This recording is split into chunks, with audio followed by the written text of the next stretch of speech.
Generalidades del derecho procesal de familia. Es nuestro documento número 9. Sobre esto, o a partir de este texto, va a formar parte el examen final. Vamos a hacer una pausa en este momento. Si ustedes tienen alguna duda, háganlo y después yo inicio con los temas como tal y después vamos a resolver dudas propiamente de este tema, del desarrollo de la clase. Ustedes me dirán si está todo en orden. Bueno, empecemos entonces. El derecho sustantivo de familia tiene su génesis o su origen en el derecho civil y se fundamenta en el libro primero del Código Civil. Por su parte, cuando hablamos de derecho procesal de familia, ya estamos refiriéndonos a todos los procedimientos establecidos en la norma que nos van a permitir resolver de forma judicial una controversia relativa a familia. Algunos ejemplos, compañeros, díganme algunos ejemplos o controversias de familia que cuando no se pueden resolver de forma voluntaria, es necesario acudir a la vía judicial. O también díganme algunos ejemplos que para eh, autorizar o resolver determinada controversia de familia, se necesita una orden de juez. Los escucho.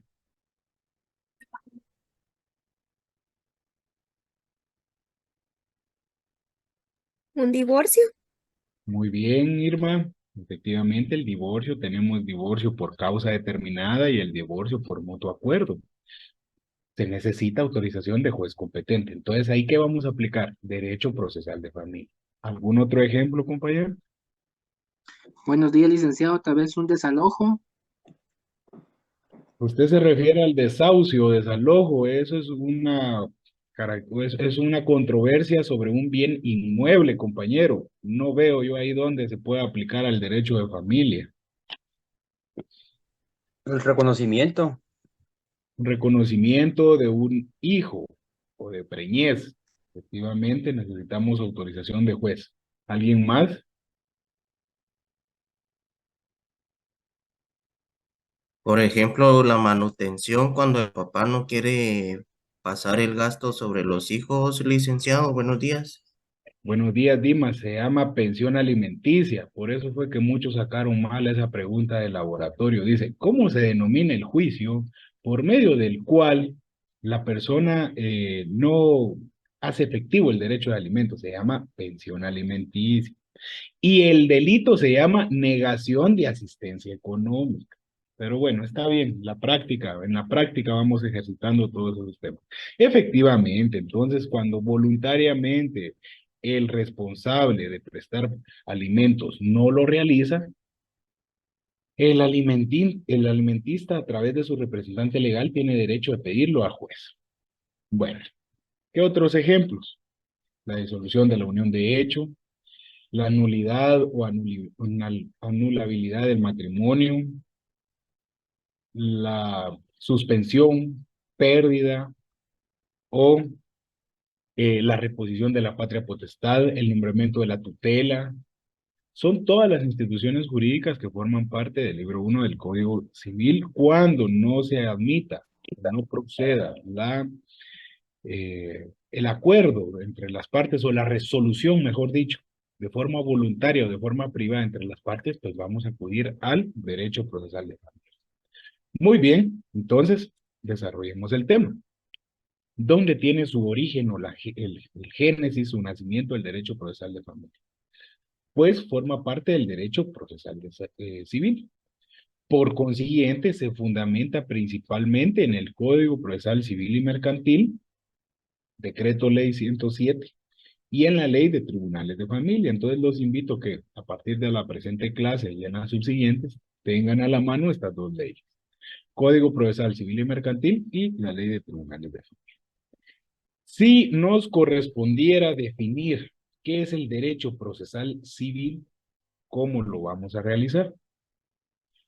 Esta es una definición, no quiere decir que sea la única, pero a mi criterio pues reúne todos los requisitos importantes y vamos a decir que el derecho procesal civil es el conjunto de normas jurídicas, principios, doctrinas e instituciones que regulan el desarrollo y la eficacia del proceso o de los procesos, mejor dicho, porque no solo existe uno, son varios tipos de procesos que van a permitir dirimir, esa palabra está muy difícil, licenciado, primera vez que la escucho. Bueno, usemos un sinónimo, que van a permitir resolver los conflictos que surjan entre los particulares, los cuales deben de ponerse en conocimiento de juez competente, quien resolverá en autoridad de cosa juzgada. ¿Qué es cosa juzgada? Es cuando ya tenemos una sentencia y la misma está firme. Eso ya se los platiqué en su oportunidad. ¿Qué es una sentencia firme? Es aquella que ya no tiene recursos ni notificaciones pendientes de realizar. Entonces ha cobrado firmeza.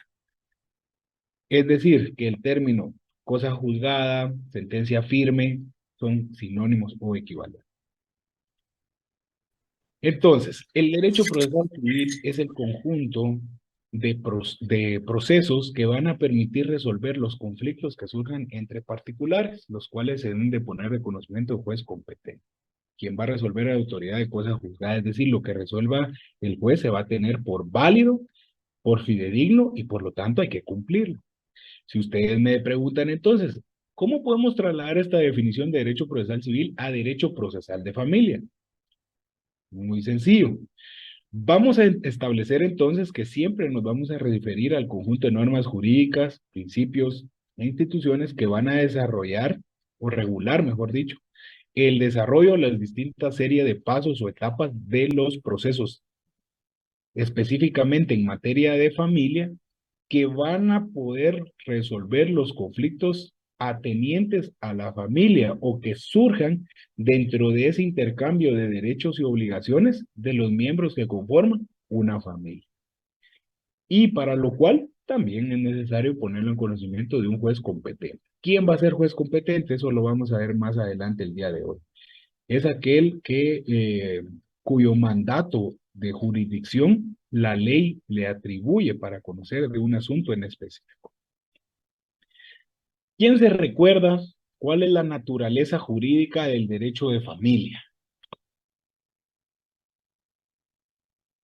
Vamos a ver cómo están, ¿no?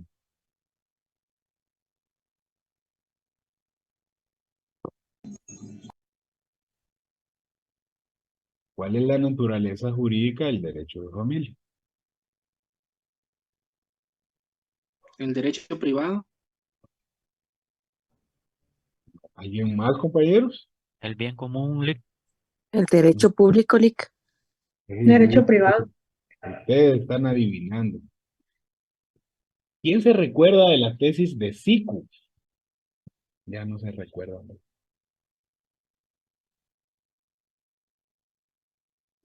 Naturaleza jurídica del derecho. Derecho social, Lic. Ay, ¿por qué, compañera? Cuénteme, Melanie.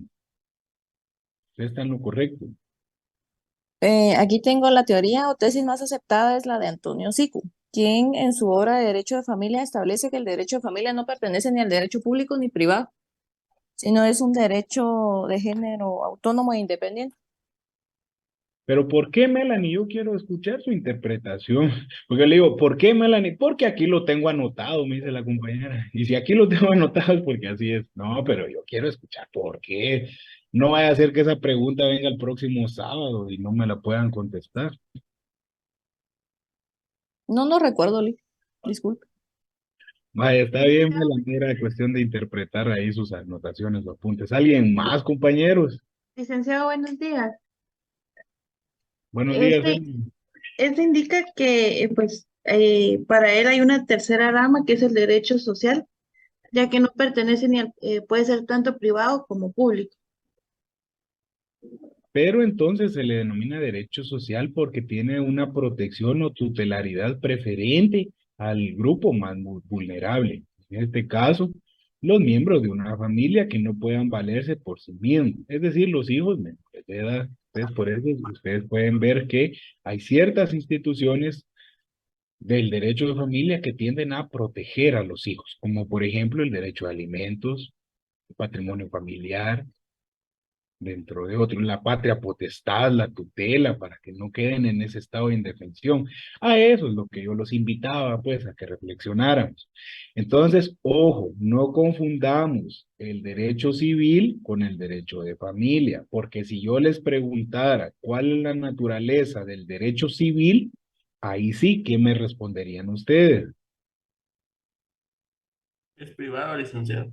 Ahí sí, es un derecho privado porque únicamente se respeta la voluntad de los particulares. Bueno, así que yo sé que es muy temprano y es sábado y da un poquito de pereza recibir clases a esta hora y este día, pero ya activemos ahí en nuestras neuronas y pongamos atención a los siguientes temas. Entonces, si comparamos la naturaleza jurídica del derecho de familia, será la misma que el derecho procesal de familia que tenemos acá en pantalla. Dice, naturaleza jurídica es una rama del derecho público porque prevalece el interés común o social sobre el particular. Ustedes, repito la pregunta entonces, ¿es igual la naturaleza jurídica, el derecho de familia con el derecho procesal de familia? No, porque aquí es totalmente lo contrario, el interés común sobre el privado y el otro es los intereses privados. El derecho de familia es intereses privados nada más. Muy bien, Andy, muy bien. Pero, ¿por qué cree usted que acá cambia?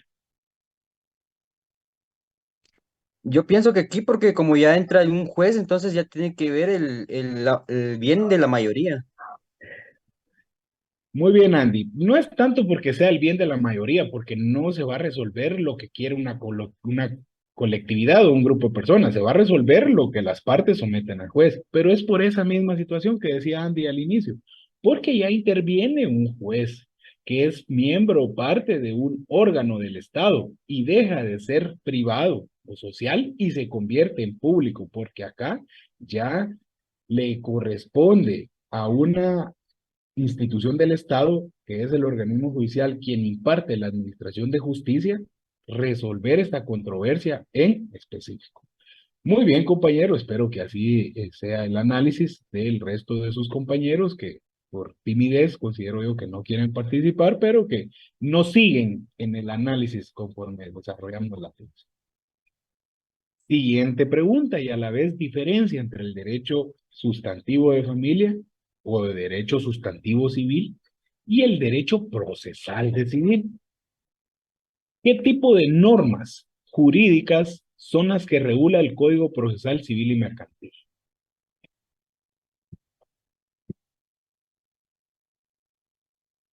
¿Qué es lo que nos dice el texto que tenemos en pantalla? Procesales.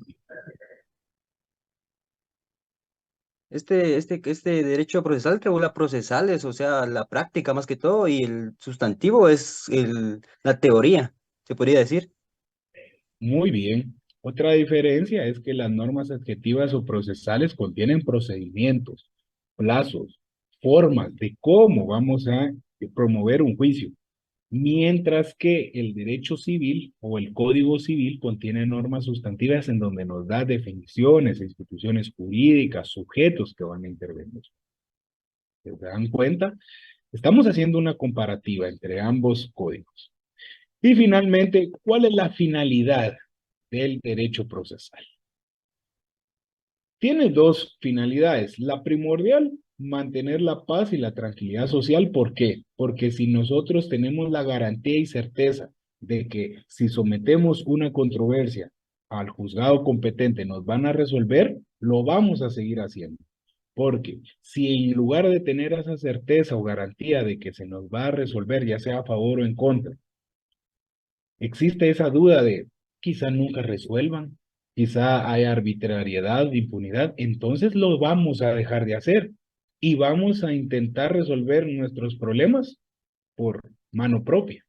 Y regresaríamos muchos años o siglos en el desarrollo del derecho y de la evolución de la sociedad y retrocederíamos varias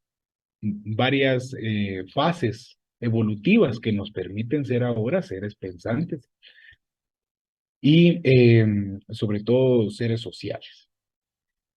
Pero el fin secundario, que es el que más interesa a las partes procesales, es la solución de un conflicto en específico. Lo voy a tratar de explicar de otra manera. En el ejemplo de que exista el padre de dos hijos menores de edad que desde hace varios meses no los ayuda económicamente, es decir, no cumple con su obligación de dar pensión alimenticia, la mamá de ellos recibe asesoría legal y está dispuesta a promover el juicio oral de pensión alimenticia correspondiente. ¿Por qué? Porque busca el fin primordial, que es tener la certeza de que su pretensión va a ser resuelta. Porque de lo contrario, si no tiene esa certeza o esa garantía, no lo hace. Y secundariamente, pero a la vez muy importante para ellos o para las partes de ese caso en específico, es que se va a resolver ese conflicto. Ya se va a fijar una pensión alimenticia. Tal vez no sea en la cantidad que la actora pretende, tampoco en la cantidad mínima que el demandado quisiera proporcionar, es decir, que puede ser una cantidad intermedia, pero se está resolviendo ese conflicto en específico. Si tienen dudas o si algún subtema o algún concepto no quedara totalmente claro, me preguntan y gustosamente lo voy a tratar de explicar con otras palabras más sencillas para que todos tengamos la sintonía y nos queden claros estos conceptos que van a ser fundamentales, o la clase de hoy es eminentemente fundamental para poder entender los procesos de conocimiento que vamos a ver después del segundo parcial. Bueno, así como existen principios del derecho de familia, la mayoría de ellos principios constitucionales, ¿quién se recuerda de esos principios constitucionales del derecho de familia?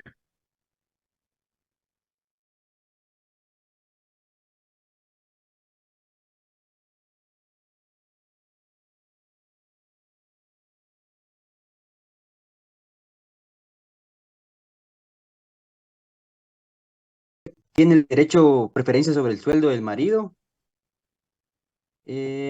Dos, ahí están dos. Muy bien, compañero. Tenemos la igualdad de la representación conyugal. Tienen los mismos derechos y obligaciones ambos cónyuges. El matrimonio como eh, génesis primario de la sociedad, se reconoce esta institución jurídica. Bueno, dentro de otros.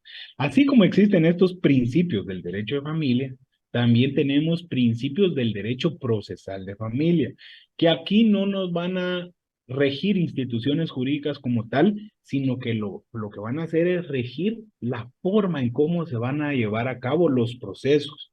Nos dan parámetros, guías de las cuales no podemos salirnos y que hay que cumplir, porque si usted no cumple con estos principios, el juez va a tomar apercibimientos en su contra, aparte de que muy probablemente vaya a perder el juicio por no cumplir con estos parámetros. Vamos a desarrollarlos a continuación.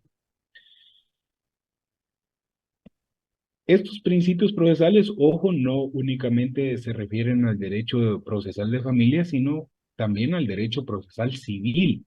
Y más importante todavía, cuando ustedes vean derecho procesal laboral, derecho procesal administrativo, se van a dar cuenta que también se rigen por los mismos postulados. Por eso es importante que ustedes los comprendan. Tal vez no se los aprendan de memoria, pero sí comprendan a qué se refiere la característica de cada uno de ellos. Primero, impulso procesal. Aquí el desarrollo del proceso depende de las partes en todo momento, no es de oficio, no es como el proceso penal en donde la mayoría de delitos son de acción pública y el Ministerio Público con la sola denuncia ya pone en movimiento ese andamiaje jurídico. No, el proceso civil y el de familia es eminentemente dependiente de instancia particular. Por eso se llama impulso procesal. Las partes son las que impulsan o mueven el proceso en todo momento. No es de oficio, pues no puede actuar de oficio. Dos, principio de juridicidad. el juez va a tomar todas sus resoluciones fundamentado en su poder de jurisdicción. Vamos a ver más adelante los elementos de la jurisdicción. Uno de ellos es el término en latín o el postulado de judicio o la facultad de conocer de un asunto determinado. 3, congruencia. El juez no puede resolver conforme a su antojo, ni más o menos de lo pedido. Debe de resolver conforme a la pretensión de las partes. No puede resolver más allá o extenderse de en su resolución más allá de lo pedido. En latín esto se le conoce como ultra petit, no puede extralimitarse. El fundamento de esto lo encontramos en el artículo 26 del Código Procesal Civil Mercantil. ¿Quién le da lectura al mismo, por favor?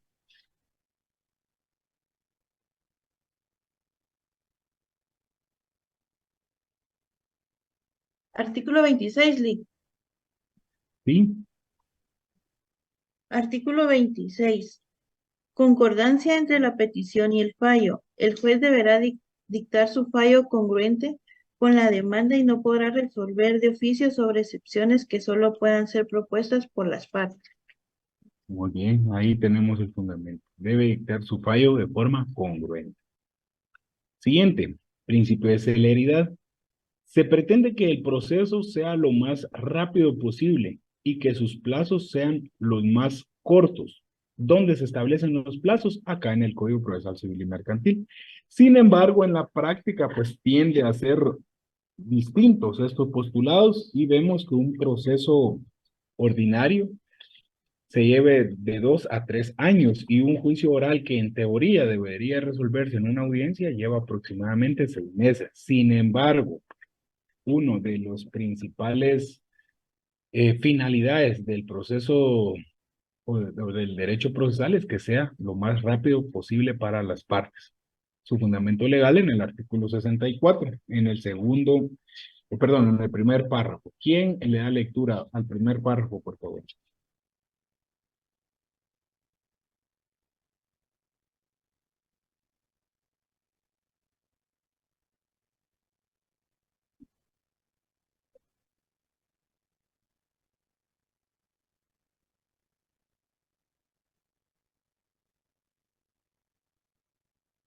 Muy bien, entonces los plazos son improrrogables. Aunque usted le escriba al juez en WhatsApp, en Classroom, en correo electrónico, mire, señor juez, perdone, fíjese que yo tuve un compromiso el fin de semana o el día viernes, el día de la audiencia, y no pude presentar mi memorial. ¿Qué posibilidad hay de que se lo mande por este medio?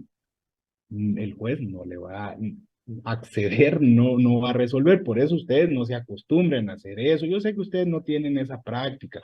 Ustedes no realizan esas cosas. Ustedes se fijan o ustedes cumplen, mejor dicho, con los plazos estipulados. Si el día viernes es el último día para la contestación de la demanda, ustedes lo van a hacer el viernes. No van a estarlo presentando el día lunes de la semana siguiente, ni escribiendo tampoco, fíjese que no pude hacerlo, por favor, se lo puedo mandar por WhatsApp, señor juez. No, ¿por qué? Porque el artículo 64 nos establece, son perentorios e improrrogables. Un ejemplo nada más es el que les estoy dando. Siguiente principio, el de preclusión. Algunos estudiantes tienden a confundir este principio, por eso trataré de explicarlo de la mejor manera. Precluir significa terminar. Entonces, transcurrida una etapa procesal, ya no podemos regresar a ella, ni mucho menos a una anterior. ¿Por qué? Porque el proceso es una serie de etapas lógicas y que se complementan y se relacionan entre sí y que una vez finalizada una fase o una etapa, no podemos regresar a ella. En otras palabras, y a manera de ejemplo nada más, si estamos a vísperas del segundo parcial el próximo sábado, no pueden ustedes examinarse del primer parcial. ¿Por qué? Porque esa etapa ya precluyó. Vamos o llevemos ese ejemplo a el ámbito procesal. Si nosotros ya vamos en la etapa de prueba, usted no le va a poder pedir al juez que le dé una oportunidad de ampliar su escrito de demanda. porque esa etapa procesal ya precluyó o ya cerró. Háganlo de cuentas que es de esta manera. Una vez cerrada una puerta dentro de la etapa procesal del proceso, ya no se puede abrir esa puerta. Usted solo le queda única instancia ver hacia adelante y de cumplir con las siguientes etapas que todavía están vigentes. Tenemos el fundamento legal en el artículo 64, pero en el segundo párrafo. Ahí les va a quedar más claro este principio.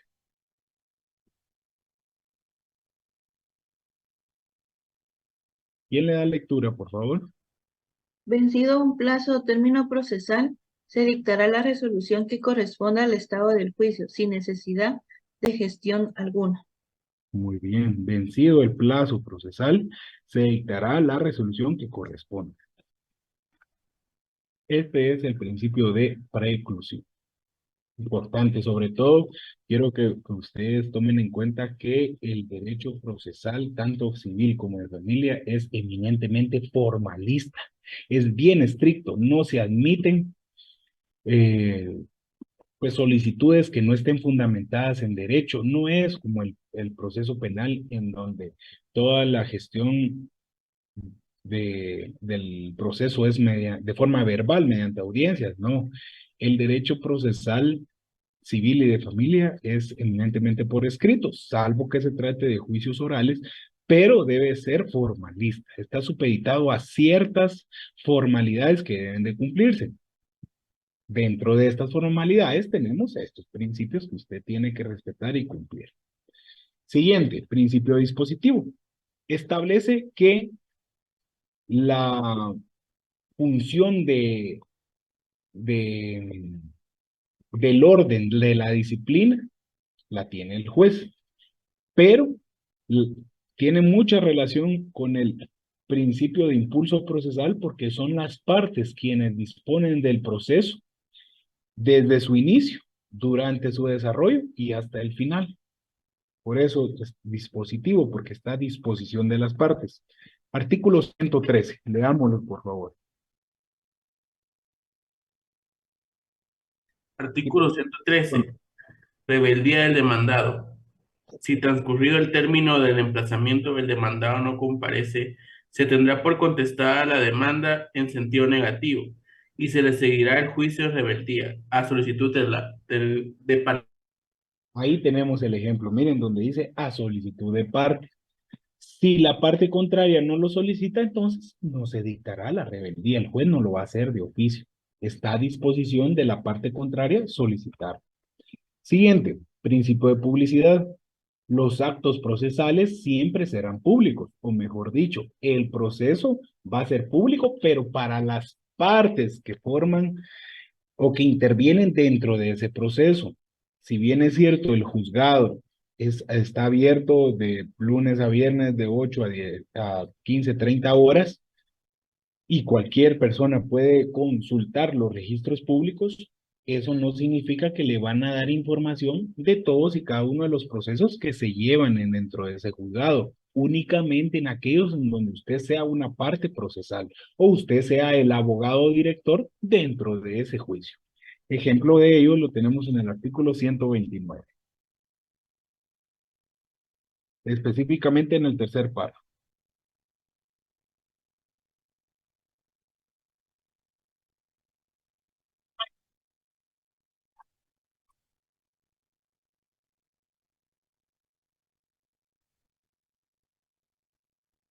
Muy bien, ¿qué significa esto entonces? En que por principio, por regla general, la práctica de la prueba es pública, como todas las fases o actos procesales del proceso.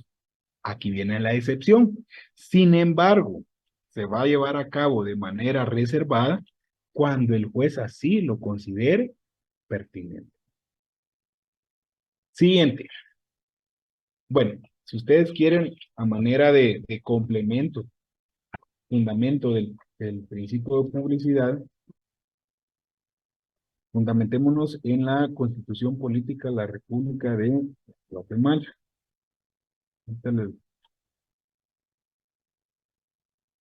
En el artículo 30 establece todos los actos de la administración son públicos. Los interesados tienen derecho a obtener en cualquier tiempo informes, copias, reproducciones y certificaciones que soliciten, y la exhibición de los expedientes que deseen consultar. Fundamento o complemento del fundamento del principio de publicidad. Siguiente. Principio de inmediación o de judicación. El proceso se desarrolla en audiencias, en las cuales es obligatoria la presencia del juez para dirigir y presidir las mismas. ¿Por qué? Porque el juez es quien tiene el poder de decisión y por lo tanto debe estar presente, debe de mediar y debe de hacer valer su poder jurisdiccional. Tenemos dos ejemplos de este principio.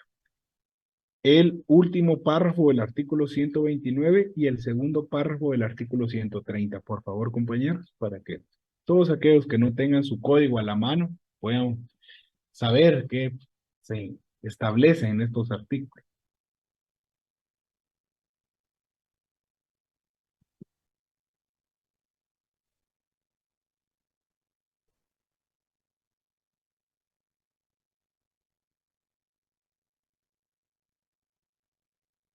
Gracias, compañeros, por su lectura. Se les agradece. Siguiente. Adquisición procesal. La prueba ingresada y aceptada para el proceso es prueba para el proceso y no para la parte que la aporta. Es decir, que toda prueba debidamente incorporada al proceso servirá para la finalidad del proceso y no únicamente para la parte que lo aporta. Vamos a omitir el tema del fundamento legal porque veo que ustedes no quieren participar. Continúo con el desarrollo de la clase. Principio de concentración.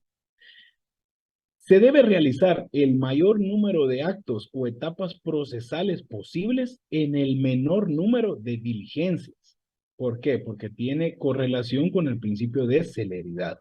No podemos establecer que un proceso sea rápido si no vamos a adelantar o a incluir el mayor número de etapas procesales en una misma audiencia.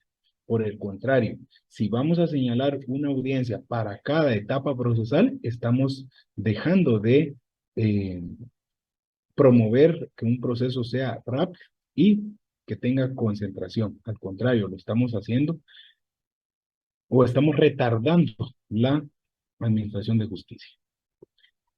Principio de eventualidad.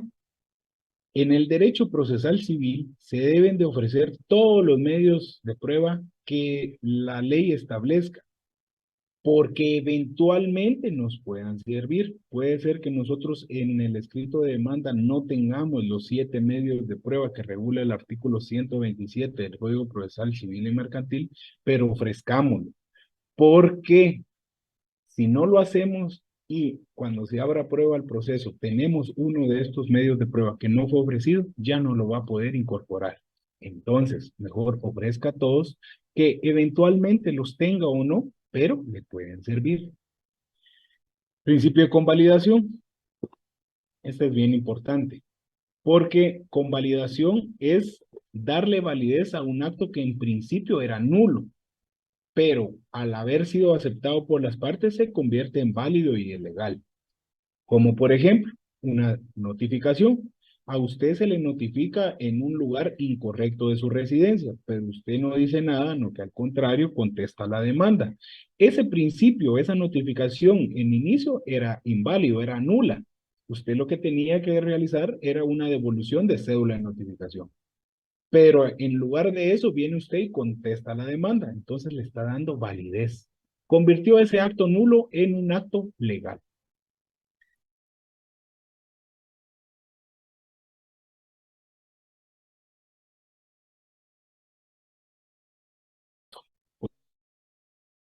Probó, no pidía al contrario. Usted honra. Con esas mismas características usted debe dirigirse al juez y a su contraparte. Principio de legalidad, que es el principio fundamental de todo el ordenamiento jurídico guatemalteco, que todo está establecido en la ley. no podemos alegar jurisprudencia o otros fallos similares, sino que no como en otros ordenamientos de origen anglosajón, por ejemplo. Principio de economía procesal tiene mucha relación con el principio de concentración y el de celeridad. El proceso debe ser económico para las partes. Una forma de garantizarlo es que dure lo más o lo mínimo posible, sería el término correcto. Principio de igualdad, debe de existir el mismo trato, las mismas circunstancias y la misma correspondencia para ambas partes. El derecho procesal civil y el derecho procesal de familia se fundamenta específicamente en el principio de escritura. Prevalece la escritura por sobre la oralidad y por eso yo les decía que lo convierte en eminentemente formalista. Hay sus excepciones en cuanto al principio de oralidad. Cuando se trate del juicio oral dentro de la materia regulada en el artículo 202, ahí va a prevalecer la oralidad por sobre la escritura, única y exclusivamente en este caso. El fundamento legal ustedes lo tienen en cada uno de estos principios, se lo dejo. Y si no, en este momento, al siguiente dicción. Yo sé que están quienes llevan teoría, pero va a el día de aconsejar una reco, una gente, además los artículos. Si usted participar con haga, ya no voy a estar yo a uno de estos. Para entender qué debemos, qué entendemos diccional, poder, nación, al juez, en este caso,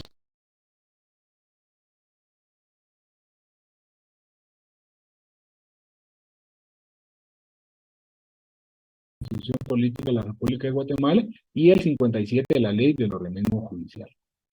Entonces, el organismo judicial está jerárquicamente estructurado en un andamiaje jerárquico que de mayor a menor se divide de la siguiente manera. En la cúspide está la Corte Suprema de Justicia, conformada por 13 magistrados titulares y 13 suplentes, dividido en 3 cámaras. Cámara Civil, Cámara Penal y Cámara de Amparo y Antejuicio, con 4 magistrados cada una de ellas. Luego tenemos las salas de las Cortes de Apelaciones, posteriormente los juzgados de primera instancia y hasta el final los juzgados de paz. Esto es potestad jurisdiccional. Le corresponde única y exclusivamente al organismo judicial. ¿Se le puede otorgar al Ministerio de Educación? No. Pero fíjese que ahora tengo entendido que hay agencias fiscales del Ministerio Público en todos los municipios. Es decir, hay más oficinas del Ministerio Público que juzgados.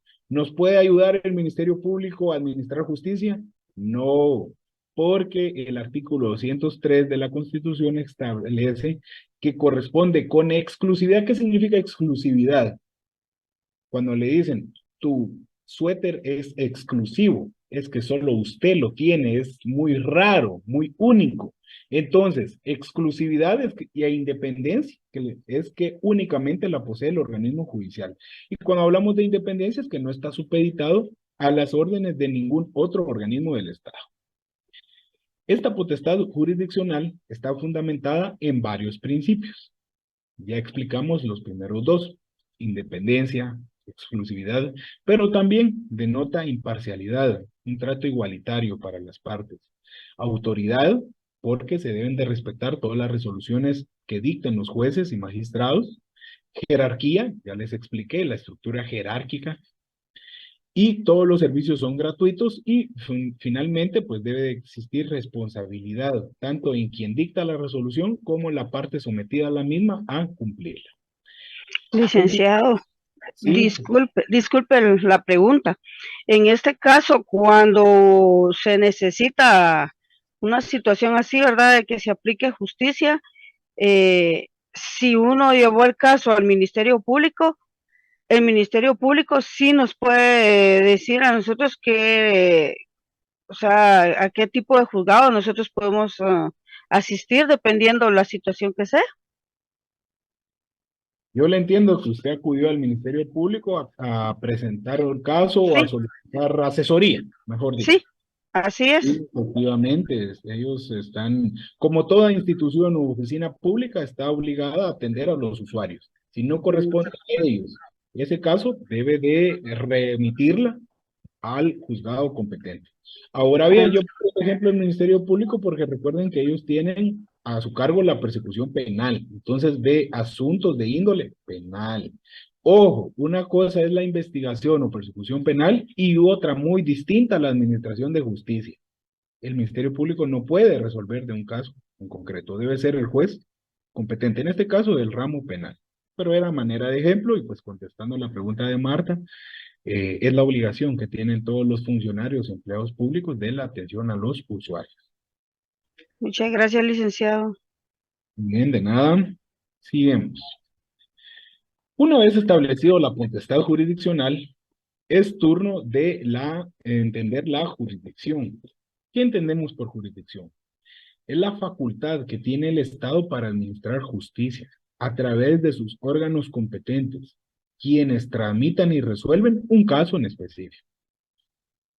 La palabra jurisdicción etimológicamente se conforma de dos palabras en latín, juris, que significa derecho, y dicere, que es declarar. Entonces, ¿qué significa jurisdicción? Declarar el derecho. El juez va a declarar el derecho sobre un asunto en específico. Únicamente los jueces tienen jurisdicción, nadie más. Pero la jurisdicción está conformada por 5 elementos. Cada uno de ellos está representado por un término en latín. Los vamos a explicar a continuación. El primero es el notio, la facultad de conocer de un asunto determinado. Vocatio, convocar a las partes. El juez tiene esa potestad de que no solo llama a las partes, no solo conoce un asunto determinado. Si es necesaria la presencia de las partes, las va a convocar a juicio o a una audiencia. ¿Y qué pasa si no quieren llegar por su propia cuenta? Pues entonces también tiene la facultad de obligar a través del coercio o coerción. El juez puede incluso disponer de la fuerza pública para obligar a una persona a que concurra a él. Y hablando desde el punto de vista del ámbito penal, tiene medidas de coerción para garantizar la presencia de la persona dentro del proceso. Pero a mi criterio, esta es la más importante, la número 4, judicio. Porque cualquier institución pública puede conocer, convocar, obligar a las partes. Pero solo los jueces tienen la facultad de resolver, de juzgar, de plasmar su resolución a través de una sentencia. Y por último, pero no menos importante, esa sentencia se debe de cumplir. Y si no se cumple voluntariamente, los jueces también tienen la facultad de ejecutar o hacer cumplir la misma a través del elemento del executio o de la ejecución. Entonces, estos son los 5 elementos que conforman la jurisdicción. Ojo, no confundamos elementos de jurisdicción con las clases de jurisdicción. Aquí yo les tengo 5 ejemplos. No significa que sean los únicos. Licenciado, ¿y por qué usted los primeros 3 las tiene subrayadas y las otras 2 no? Porque en materia de familia son estas 3 clases de jurisdicción que vamos a desarrollar. La primera es la voluntaria. A ver, díganme un asunto de familia que se resuelva en jurisdicción voluntaria. El divorcio, licenciado. ¿Solo el divorcio así o hay un divorcio en específico? Un divorcio en específico. Un Así se divorcio llama, de mutuo acuerdo. divorcio por acuerdo de las partes. Un divorcio por mutuo acuerdo de las partes. Bueno, está bien, así se llama. No me van a poner solo divorcio porque se los pongo malo, porque hay 2 clases de divorcio. Porque hasta donde yo sé, el divorcio por voluntad de uno de los cónyuges, ¿en qué jurisdicción se lleva a cabo? De las 5 que tenemos en pantalla. Ordinaria. Es contencioso, les digo. Las 3 primeras que están subrayadas forman parte del derecho de familia. Y pensé, fíjense que pensé en quitarle las últimas 2, pero dije, se las voy a explicar a los compañeros, para que también nutrirlos de conocimiento. Bueno, entonces, en materia de familia tenemos 3 clases de jurisdicción. Primero, la voluntaria. ¿Por qué? Porque hay ciertos asuntos no litigiosos o no contenciosos, no hay controversias entre las partes que se van a tramitar en jurisdicción voluntaria. Por el contrario, hay otros asuntos como por ejemplo la guardia y custodia, la patria potestad, que acá sí existe un conflicto de por medio, o por ejemplo el divorcio por voluntad de uno de los cónyuges. Un cónyuge sí se quiere divorciar, el otro no. Un cónyuge está invocando una causal, el otro va a probar que no incurrió en esa causal. Entonces eso lo vuelve contencioso, jurisdicción contenciosa. Y el tercero, ¿por qué lo tengo privativo? Porque así lo establece el artículo 1 de la Ley de Tribunales de Familia. Yo sé que no les había pedido su Ley de Tribunales de Familia para el día de hoy, pero si alguien tuviera a la mano la misma, que le dé lectura al artículo 1. Si no, en el transcurso de los siguientes días ustedes lo pueden revisar y establecer que los tribunales de familia tienen una jurisdicción privativa, dice. ¿Y qué significa privativo, licenciado? Que van a conocer únicamente casos de familia. Y como conocen únicamente casos de familia, se van a volver especialistas en casos de familia. También tenemos una jurisdicción privativa laboral, porque los centros de justicia laboral conocen únicamente juicios laborales y por lo tanto se vuelven especialistas en materia, laboral. Pero acá nos vamos a referir únicamente a familia. Bueno, imagino que no nadie tiene a la mano la ley de tribunales de familia, pero está bien. Yo sé leer. ¿Puedo leerles? Ah, excelente, muy bien. Yo también, Lick. Alguien, por favor, solo una persona que le dé lectura. Artículo 1. Se instituyen los tribunales de familia con jurisdicción privativa para conocer en todos los asuntos relativos a la familia.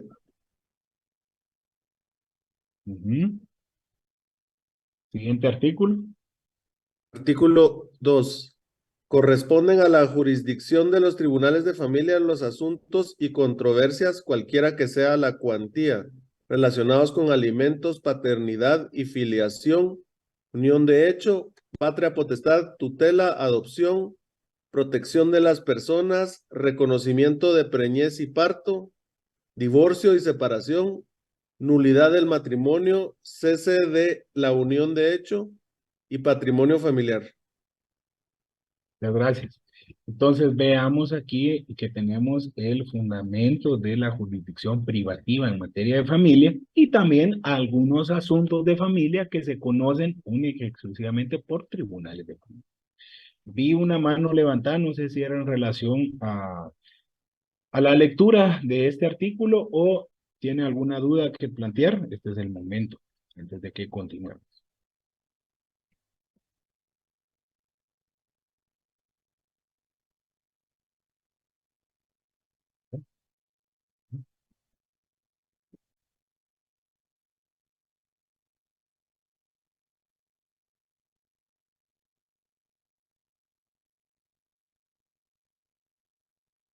Bueno, y por último nos toca desarrollar dos ejemplos más de clases de jurisdicción, la ordinaria y la extraordinaria. La ordinaria se refiere a todas las que realizan los distintos juzgados y tribunales del organismo judicial, cada uno en su ámbito y en su competencia. Y la extraordinaria es la que ejerce la Corte de Constitucionalidad y los demás juzgados y tribunales del organismo judicial, pero cuando conocen acciones constitucionales de amparo. Entonces aquí están ejerciendo una jurisdicción extraordinaria, es decir, no es el giro normal de su juzgado, pero como la ley le atribuye esa competencia de conocer determinados amparos en contra de determinados funcionarios públicos, lo van a conocer. Por eso dejé o estimé que era conveniente dejar esos dos términos para podérselos explicar. Bueno, la jurisdicción es fácil de entender porque es la potestad o facultad que tienen los jueces para administrar justicia. Y de ahí vienen varios autores y varios libros que ustedes pueden consultar y cada uno va a tener sus propias definiciones. Pero la mayoría de los autores guatemaltecos coinciden en lo siguiente y dice: todos los jueces tienen jurisdicción, pero no todos los jueces tienen la misma competencia. Porque entonces vamos a establecer que competencia es la facultad de conocer y resolver un asunto, es decir, de administrar justicia, pero para un caso determinado, no de todos los casos. Por eso es que los juzgados de primera instancia de familia van a conocer solo asuntos de familia, porque esa es su competencia. Si no existiera la competencia, en un mismo juzgado se entablarían acciones civiles, penales, laborales, familia, y eso es lo que no corresponde o lo que no admite la estructura y jerarquía del organismo judicial. Otra definición de competencia es el límite dentro del cual el juez puede ejercer su facultad de administrar justicia y aplicar su jurisdicción. Bueno, las dos definiciones son válidas. Aquí es donde yo solicito que ustedes presten atención para poder comprender las clases de competencia que existen en materia civil y en materia de familia. Y especial atención, pongámosle a materia de familia. ¿Por qué? Porque ese es nuestro curso, ¿verdad? No significa que es la más importante, sino que simple y sencillamente es porque a eso le estamos dedicando el estudio. Clases de competencia. Artículo 1 del Código Civil. Nos tiene la competencia por materia. Por materia, entonces, tenemos materia civil y materia de familia.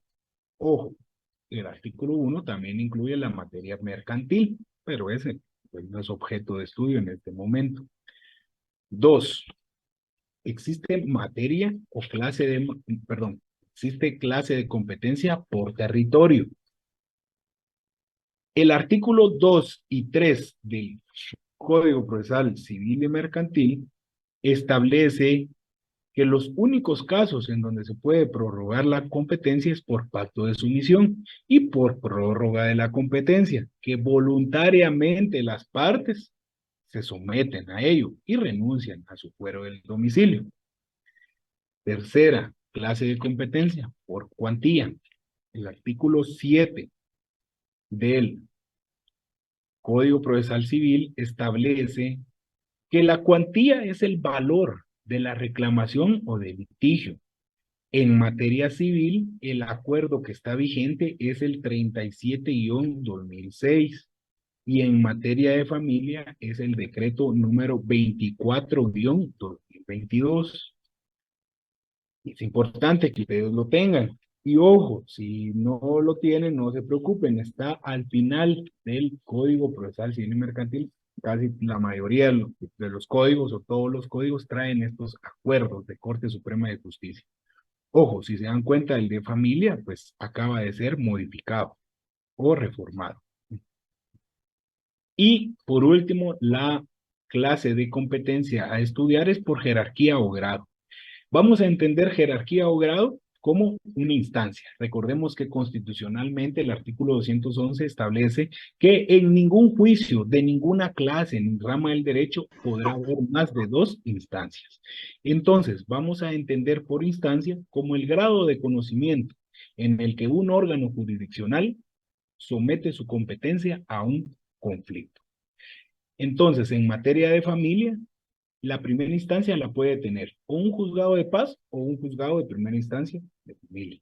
Y la segunda instancia la van a ejercer, si conoció en primera instancia un juzgado de paz, el juzgado de primera, perdón, si en primera instancia conoció el juzgado de paz, la segunda instancia la va a ejecutar o a hacer valer el juzgado de primera instancia.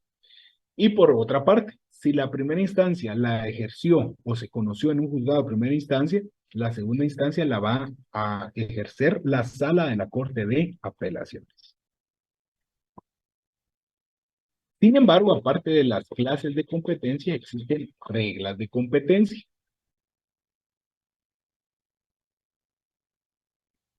Yo, como le repito, ¿verdad? Si leyéramos los artículos, pues quedará más entendible, pero pues ustedes no quieren participar hoy con eso, entonces tampoco yo estoy para obligarlos, ni tampoco para leerlos. Bien, leamos, Entonces, Lick. Bien, licenciado. pues si yo les digo y Sí, ninguno Lick, quiere- solo díganos de qué ley, con gusto.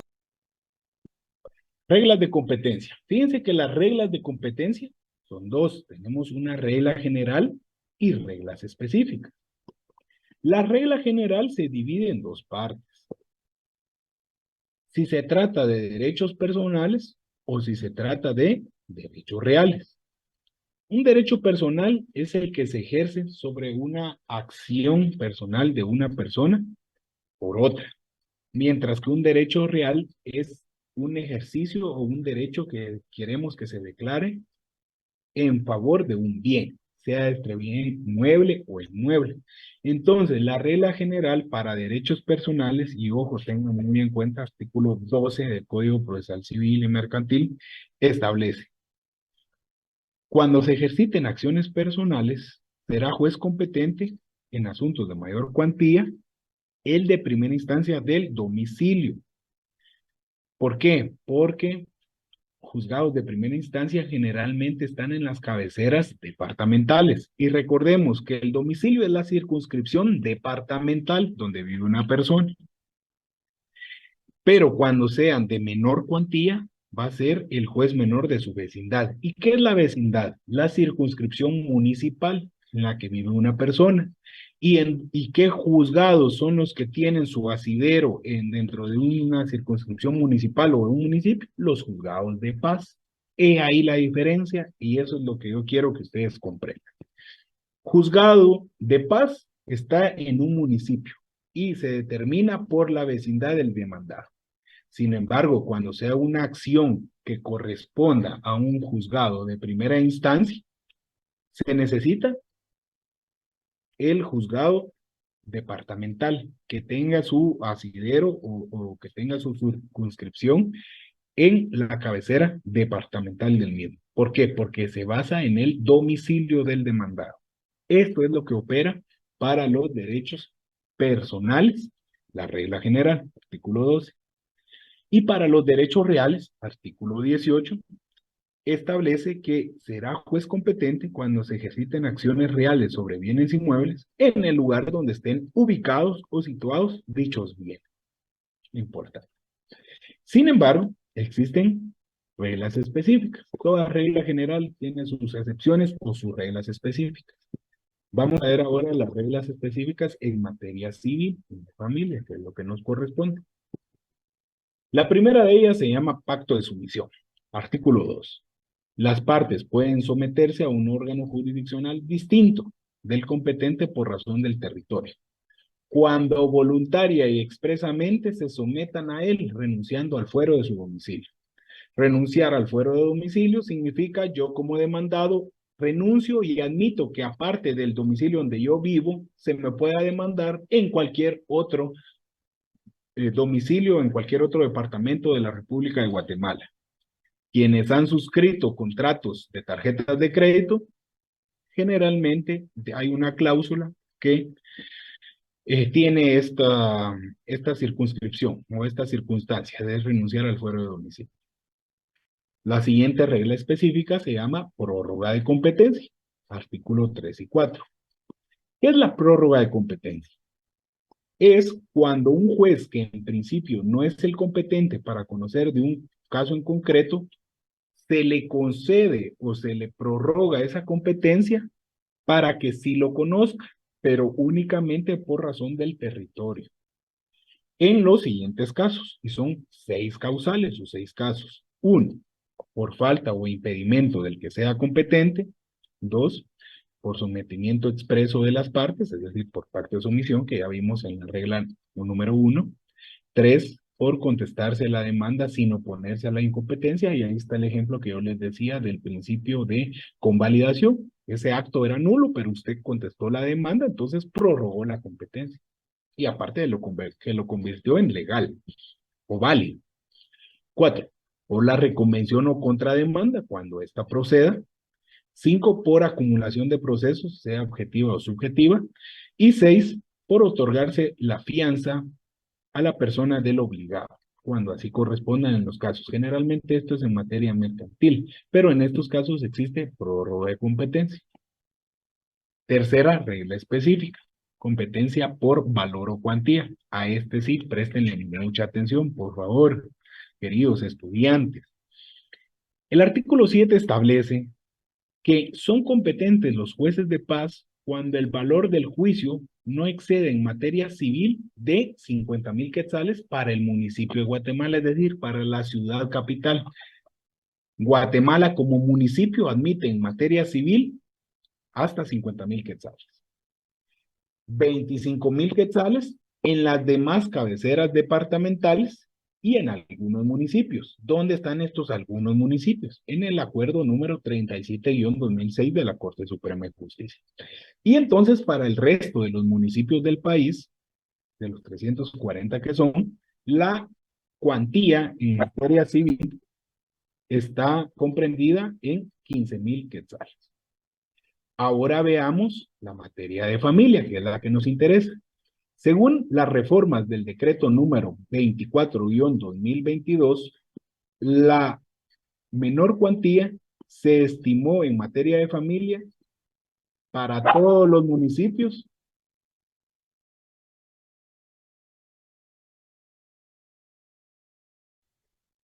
para todos los municipios en menos de 18,000 quetzales. Es decir, que si el valor del litigio es de 18,000 quetzales o más, ya corresponde promoverlo ante un juzgado de primera instancia de familia.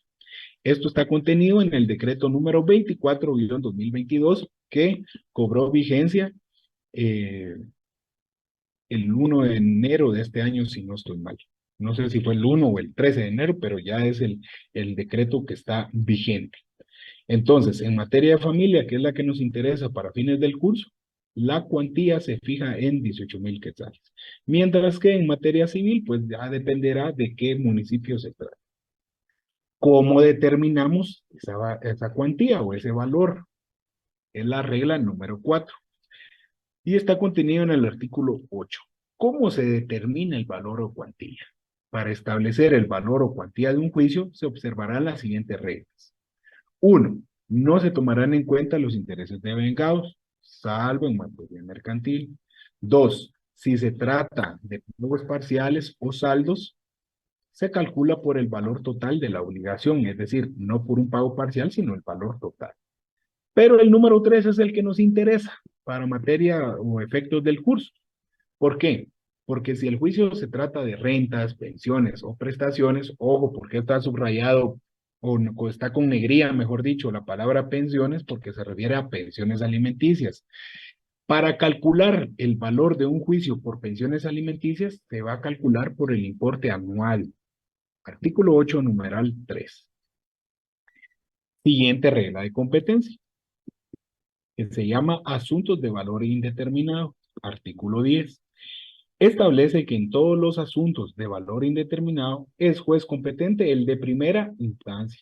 Es decir, que si no es posible asignarle un valor a un juicio, no tiene usted que tener dudas entre acudir a un juzgado de paz o a un juzgado de primera instancia. La ley en el artículo 10 lo resuelve y usted debe de promoverlo en el juzgado de primera instancia. Regla número 6. Competencia por razón del domicilio. Esto ya lo hemos estudiado en la regla general que establece que las acciones personales siempre siguen al demandado. Si se tratare de un asunto que se debe de dilucidar ante un juzgado de primera instancia, pues entonces va a ser competente el órgano jurisdiccional del domicilio. Y si es un asunto que se puede resolver en un juzgado de paz, pues entonces por la vecindad del demandado. Pero pongámosle mucha atención al segundo párrafo del artículo 12, que establece: en los procesos que versaren sobre prestación de alimentos o pago de pensiones por este concepto, es decir, pensiones de alimentos, será juez competente el del domicilio donde resida el demandado, o bien, aquí viene la diferencia, porque hasta el momento está en orden, pero se le agrega lo siguiente: o donde tenga su domicilio la parte demandante, a elección de esta última. Interesante, ¿verdad? Cómo nos cambia el panorama. Ahora bien, lanzo la siguiente pregunta abierta para el que quiera intervenir y la quiera responder. ¿Por qué creen ustedes que para el pago de pensión de alimenticia o prestación de pensión alimenticia, la ley le da la facultad a la demandante de que ella elija en qué domicilio quiere interponer la denuncia? Perdón, la demanda. Porque como está en juicio para protección de su economía, pienso yo, ella puede elegir el más la cercanía para no afectarla en ese aspecto. Muy bien, Andy. Excelente. ¿Alguien más, compañeros?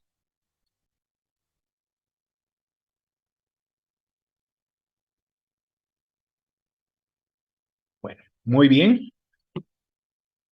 Gracias, Andy, por la respuesta correcta. Siguiente. Regla específica. En caso de domicilio accidental, al artículo 13 así lo regula, que cuando el demandado no tenga domicilio fijo, podrá ser demandado en el lugar donde se encuentre, o bien en el de su última residencia. Y para eso tomemos en cuenta el artículo 35 del Código Civil, que establece lo relativo al domicilio múltiple o alternativo. Siguiente regla de competencia, que es la competencia por reparación de daños. Artículo 16. En las demandas sobre reparación de daños es competente el del lugar donde se hubieran causado los mismos. 9. Competencia por ubicación de los inmuebles. Artículo 18. Cuando se ejerciten acciones sobre bienes inmuebles, será juez competente el del lugar donde estén ubicados. Si estuvieran ubicados en distintos departamentos, será competente el del lugar donde estuviera ubicado cualquiera de estos, siempre que ahí tenga su residencia el demandado. Y si en ninguno de ellos tuviera su residencia el demandado, pues va a ser juez competente el del lugar donde se encuentre el de mayor valor, según la matrícula fiscal. Esa es la competencia por ubicación de los inmuebles. Y por último, tenemos la competencia en asuntos de jurisdicción voluntaria. El artículo 24 establece que será juez competente en todo asunto de jurisdicción voluntaria el de primera instancia. Muy bien, compañeros. ¿Alguna duda o pregunta que ustedes tengan con relación a la jurisdicción o competencia o reglas de competencia?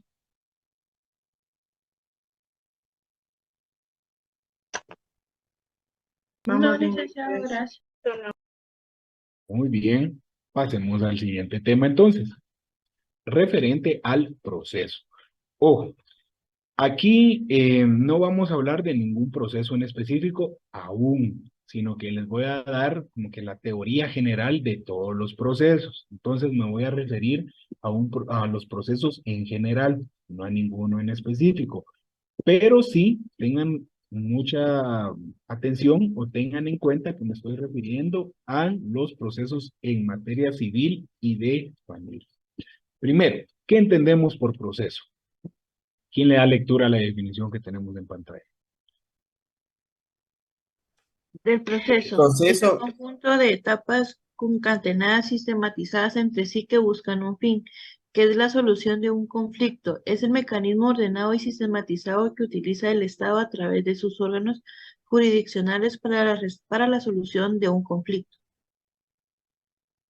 Muy bien, entonces aquí ponemos en práctica, o mejor dicho, se fundamenta teóricamente lo que les he estado explicando en cuanto a cómo está compuesto un proceso. Por un conjunto de etapas concatenadas, que significa complementadas entre sí, que buscan un mismo fin, que es la solución de un conflicto. El proceso está destinado por un mecanismo, un orden ya sistematizado que utiliza el Estado a través de sus órganos jurisdiccionales para resolver ese conflicto. Entonces, no confundamos el proceso con el procedimiento, porque el proceso es el conjunto de estas etapas concatenadas y sistematizadas entre sí, mientras que el procedimiento es la forma en la que se va a desarrollar cada una de estas etapas del proceso. En cuanto a fines del proceso, ya lo desarrollamos anteriormente, que tiene dos. El principal, mantener la paz y la tranquilidad social. Secundario, la solución de un conflicto específico para dos partes o para las partes involucradas. Todo proceso en general en materia civil y de familia va a tener la siguiente estructura. Una etapa de inicio compuesta por la demanda y contestación de la demanda. Una etapa de prueba o desarrollo que empieza desde que se abre a prueba el juicio hasta que se diligencian todos los medios de prueba. Y finalmente, una etapa final o de decisión compuesta por la sentencia. Clasificación de los procesos. Existen dos formas de clasificar los procesos: la clasificación doctrinaria y la clasificación legal. La doctrinaria es como lo regula la mayoría de autores, como Eduardo Couture, Mario Estuardo Gordillo, Galindo, dentro de otros. Y la clasificación legal es la que sigue nuestro Código Procesal Civil y Mercantil. Veamos primero la doctrinaria. Por su contenido o materia se clasifican en procesos civiles y de familia. Por su fin o función se clasifican en cautelar, porque garantiza las resultas de un proceso futuro; procesos de conocimiento, porque van a juzgar y decidir un derecho; procesos declarativos, porque declaran un derecho controvertido hasta ese momento; procesos constitutivos, porque constituyen una situación nueva o distinta, como por ejemplo el juicio de reconocimiento. Hasta ese momento que ya se dicta sentencia, ya se va a constituir una relación de filiación nueva, que hasta antes no existía. Juicios de condena, porque conllevan el cumplimiento de una obligación, como por ejemplo un juicio ordinario de daños y perjuicios, o un juicio de ejecución, porque ejecutan y hacen cumplir una sentencia, como por ejemplo una ejecución en la vía de apremio por el cobro de pensiones alimenticias ocasionales. Pero también existe otra forma doctrinaria de clasificar los procesos, por su estructura. Si son contenciosos es porque existen dos partes antagónicas que están en discusión, existe litigio entre ellos. Y no contenciosos, también denominados voluntarios. ¿Por qué? Porque existe solo una parte, porque no hay contienda o litis. Aunque existan dos o más personas, todos ellos forman una sola parte porque están en común acuerdo. El principio fundamental de los procesos no contenciosos es el principio de consentimiento unánime. Número 4, por su jerarquía. Principales, porque no dependen de ningún otro proceso, solucionan el conflicto principal; y accesorios, porque estos sí dependen de un proceso principal. Van a solucionar un conflicto accesorio al principal. Ejemplos de procesos accesorios: tenemos el juicio de los incidentes regulado en la ley del organismo judicial, o las medidas cautelares dentro de un proceso principal. Prestémosle atención a lo siguiente, que es la clasificación legal de los procesos. Y si ustedes me siguen en la lectura que yo voy a hacer con su Código Procesal Civil en mano, podrán ver que así está dividido el código en cada uno de sus libros. El libro número 2 se llama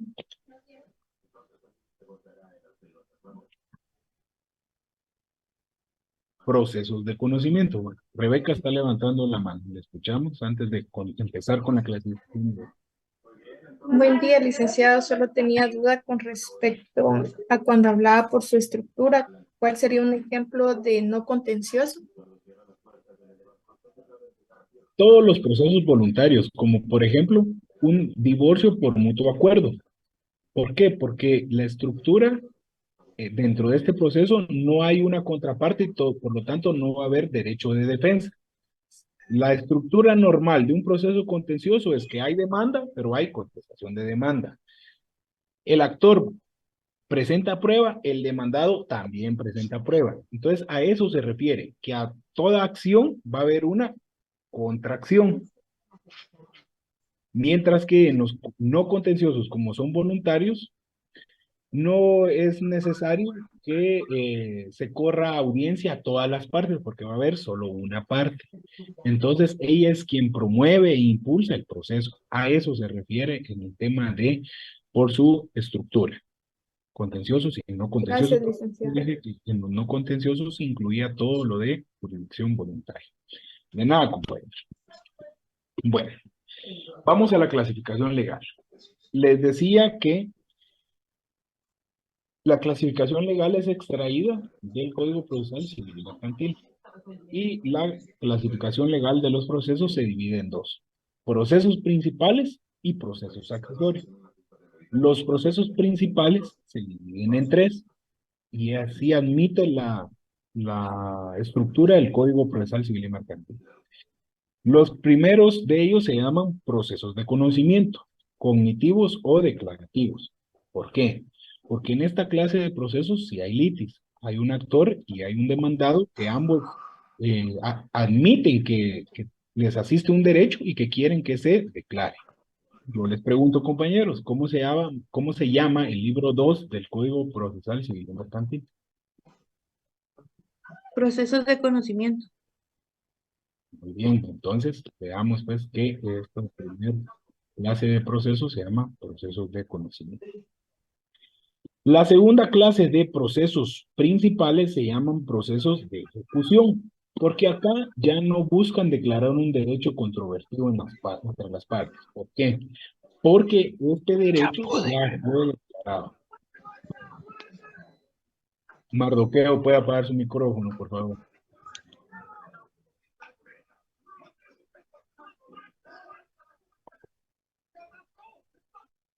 Tengo que dejar de compartir pantalla para hacerlo manualmente.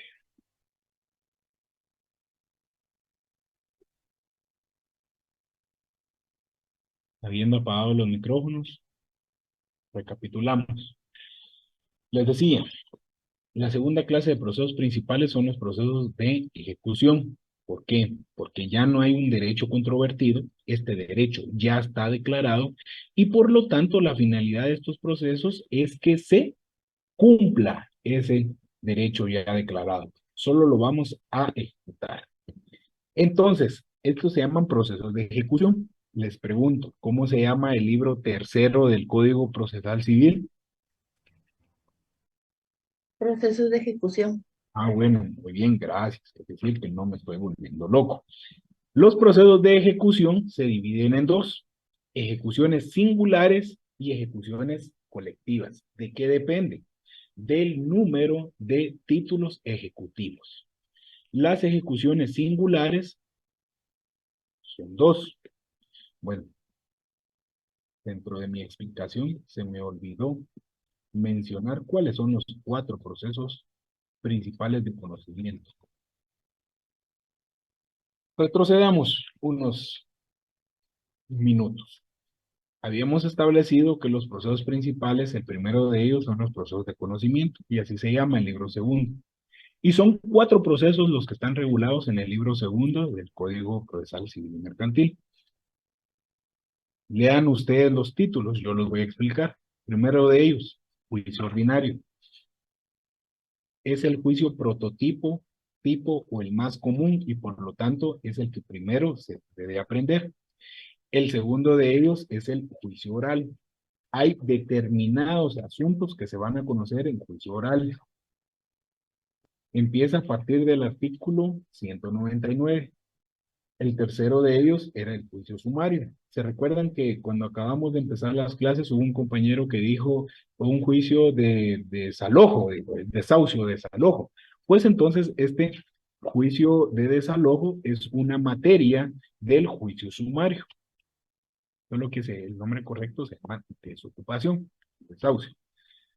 Y el cuarto, es el juicio de arbitraje, que si bien es cierto, ya ha quedado casi derogado completamente su regulación dentro del Código Procesal Civil y Mercantil, al final del código existe una ley que se llama Ley de Arbitraje. Entonces ahí está contenido todo lo relativo al juicio de arbitraje. Esos son los 4 procesos de conocimiento que son los que vamos a estudiar para nuestra parte final del curso, para el examen final. Les decía que la siguiente clasificación o parte de la clasificación de los procesos principales son los procesos de ejecución. Están contenidos en el libro tercero del código. ¿Cómo se llama el libro tercero? Sí, exactamente, así se llama. De ejecución. Así es. Y los procesos de ejecución se dividen en dos: en ejecuciones singulares y en ejecuciones colectivas. ¿De qué depende? De la cantidad de títulos ejecutivos que se quieren promover. Los más comunes y sobre todo los que admiten participación dentro del derecho de familia son las ejecuciones singulares. Dentro de las ejecuciones singulares tenemos 4 y ustedes lo pueden ver con los títulos de cada una de ellas. Primero de ellos se llama ejecución en la vía de apremio, a partir del artículo 294. A partir del artículo 327 tenemos el segundo, que es el juicio ejecutivo. A partir del artículo 336 tenemos el tercero, que se llama las ejecuciones especiales, que son de dar, hacer y no hacer. Esto tiene mucha relación con el derecho de obligaciones en materia civil. Ustedes lo van a ver en Derecho Civil 4. Y si ya cursaron ese curso, pues ya saben a qué me estoy refiriendo. Y por último, tenemos las ejecuciones de sentencias a partir del artículo 340. Aquí se ejecutan sentencias nacionales y también sentencias extranjeras. Y a partir del artículo 347, que en su mayoría fueron derogados por el decreto 8-2022 del Congreso de la República, estaba contenido todo lo relativo a las ejecuciones colectivas, que son 3: concurso voluntario de acreedores, concurso necesario de acreedores y quiebra. Finalmente, la última subdivisión de los procesos principales son los procesos especiales, en los cuales no son contenciosos porque no hay litis, y se les denomina comúnmente como jurisdicción voluntaria judicial. Les pregunto, ¿cómo se llama el libro 4 o cuarto del Código Procesal Civil y Mercantil? Procesos especiales. Bien, entonces se dan cuenta, esta clasificación legal respeta lo que establece el Código Procesal Civil y Mercantil. Tenemos procesos principales que se subdividen en procesos de conocimiento, procesos de ejecución y procesos especiales. Entonces, la segunda parte de esta clasificación legal de los procesos son los procesos accesorios. ¿Por qué? Porque si tenemos procesos principales, por lógica vamos a tener procesos accesorios. ¿Cuál es la diferencia?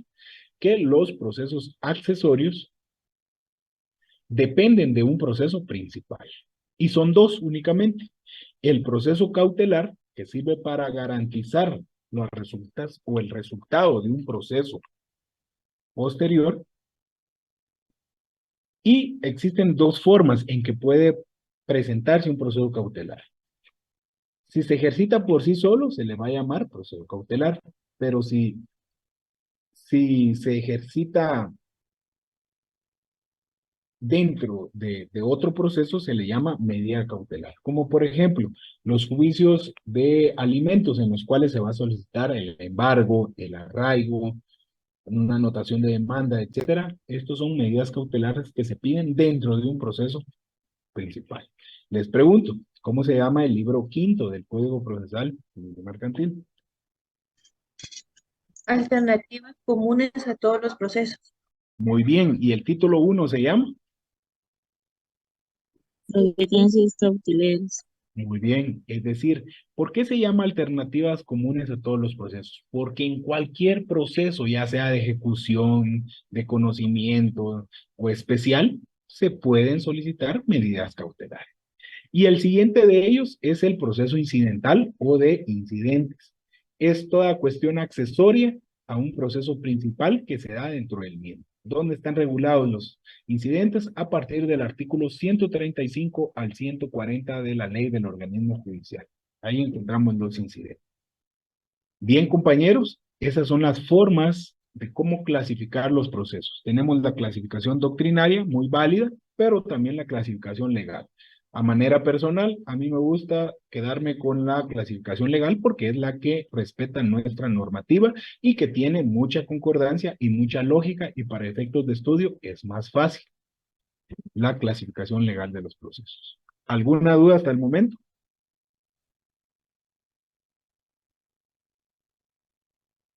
No, licenciado, gracias. Muy bien. Solo antes de pasar al siguiente tema de cómo se rigen los procesos, y para terminar de familiarizarnos con nuestro Código Procesal Civil y Mercantil, ¿cómo se llama el último libro del Código?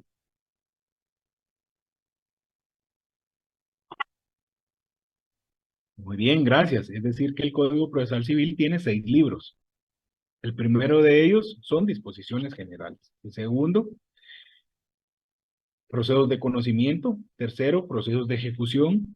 Cuarto, procesos especiales. Quintos, alternativas comunes a todos los procesos. Y sexto, medios de impugnación o impugnaciones de resoluciones judiciales. Muy bien.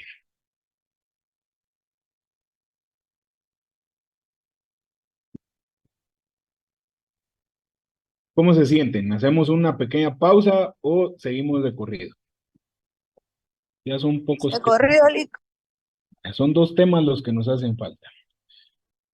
Déjenme tomar un poquito de agua y seguimos. Siguiente tema, que como repito, no me estoy refiriendo a ningún proceso en específico, sino a todos los procesos civiles y mercantiles procesos civiles y de familia en general. Siguiente tema, ¿cómo se rigen los procesos? Es decir, ¿qué acciones o actividades dentro del proceso van a tener consecuencias jurídicas? Existen 2 formas de clasificarlas, a través de hechos procesales y actos procesales. Estudiemos cada una de ellas.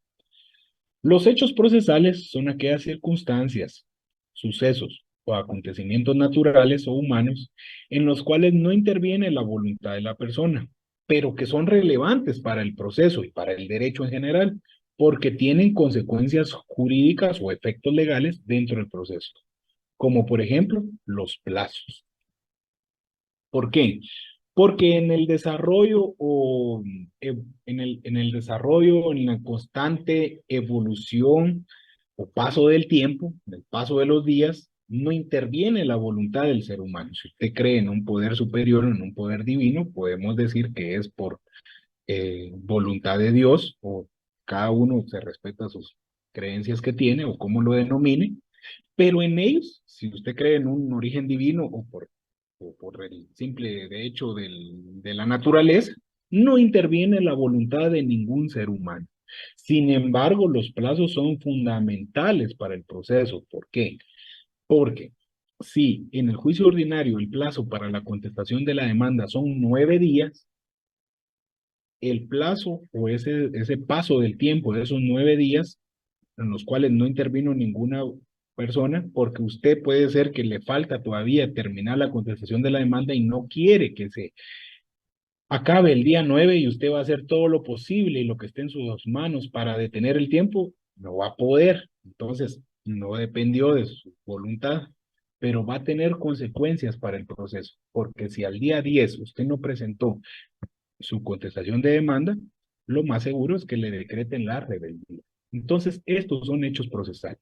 Son aquellas circunstancias, sucesos o acontecimientos naturales o humanos en los cuales no interviene la voluntad de la persona, pero que son relevantes para el derecho. ¿Por qué? Porque tiene consecuencias y efectos legales dentro del proceso.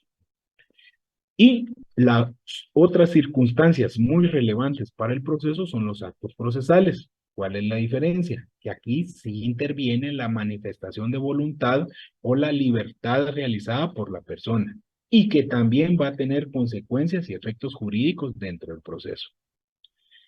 Ejemplos de actuaciones procesales.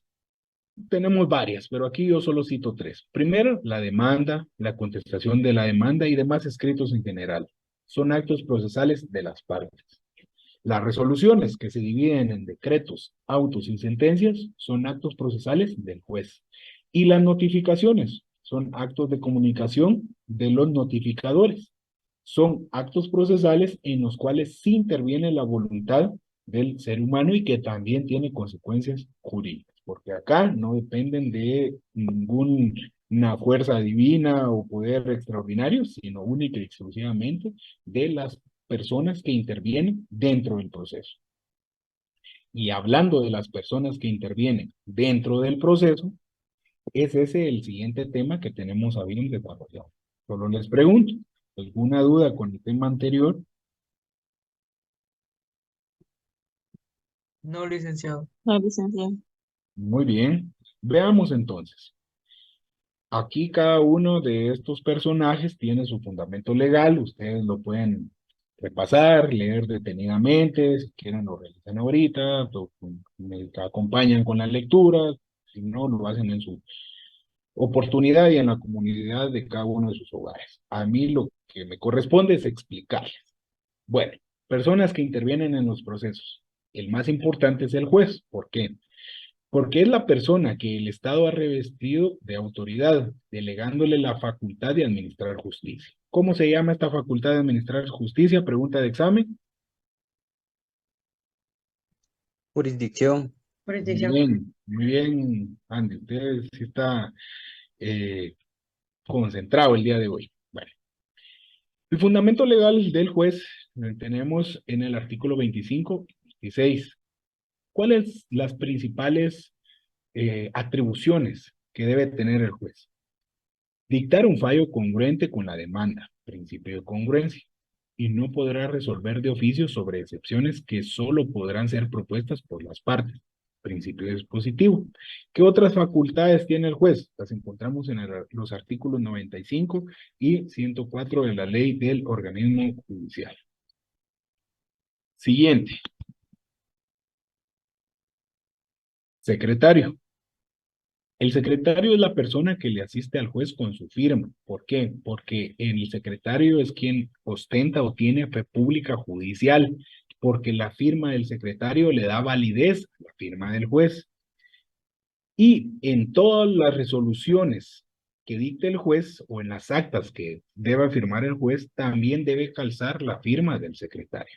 Además de ello, es el jefe administrativo del juzgado. Así lo establece el artículo 28. Y el artículo 29 del Código Procesal Civil y Mercantil establece las principales atribuciones de un secretario. Además de ello, también tenemos los auxiliares del juez, que se subdividen en dos, dentro del juzgado y fuera del juzgado. Dentro del juzgado nos referimos al demás personal que trabaja dentro del juzgado, que se clasifican en oficiales que tienen a su cargo la disposición y control de los procesos, artículo 32, los notificadores que tienen a su cargo los actos de comunicación y trasladarle las resoluciones que ha dictado el juez a las partes, artículo 31, el comisario que es el primer personaje o el primer sujeto del juzgado que tiene contacto con los usuarios. Él tiene a su cargo recibir documentos, memoriales, atención a usuarios, etcétera, y cualquier otro tipo de empleado que exista dentro del juzgado. Conforme se han ido modernizando los juzgados, se han creado nuevas figuras y nuevas funciones dentro del mismo. El Código Procesal Civil y Mercantil también regula auxiliares del juez fuera del juzgado, es decir, personas particulares que ostentan un cargo o una profesión, pero que en determinados momentos pueden ayudar al juez dentro de un proceso en específico. El primero de ellos son los notarios. En el artículo 33 están regulados, que sirven para la realización de determinados actos, como por ejemplo, notificaciones, discernimientos de cargo, requerimientos de pago, embargos o secuestros de bienes. Fundamento legal, artículos 71, 298 y 220, todos del Código Procesal Civil y Mercantil. Siguiente, los depositarios, artículo 34, sirven para la conservación y administración de bienes embargados o secuestrados. Y tercero, los interventores, artículo 37, es el depositario pero de fincas rústicas o urbanas, de establecimientos comerciales o de propiedades agrícolas que hayan sido embargadas, específicamente con la anotación de intervención, se llama la medida cautelar, que consiste prácticamente en un embargo, pero de una industria o de un establecimiento comercial. Si ustedes se dan cuenta, ¿por qué son auxiliares del juzgado? Porque le ayudan al juez en determinados actos. ¿Pero por qué están fuera del juzgado? Porque no son empleados del organismo judicial, pero que en determinado momento son llamados por las partes o propuestos para intervenir dentro del proceso. El cuarto de ellos, y el más importante a mi criterio, son las partes procesales. Bien, porque son todas las personas que litigan dentro del proceso.